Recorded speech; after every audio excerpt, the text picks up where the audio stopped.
हे बघा, हे जे काही असेल, पण तुम्ही असं समजू नका की इंद्रावतीची ही अवस्था मला माहीत नाहीये. माहिती आहे मला. हे ऐकून मलाही वाईट वाटलं, कारण एका निष्पाप मुलीच्या बाबतीत असं घडणं म्हणजे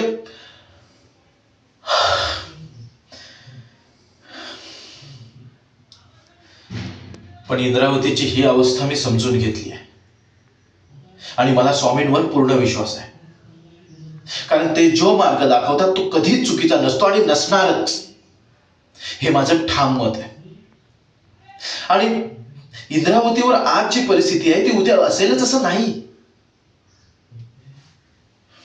पण तरी मी आज आता या क्षणी तुम्हाला शब्द देतो, इंद्रावती जशी आहे तशी आणि त्या परिस्थितीत तिला स्वीकारायला मी तयार आहे.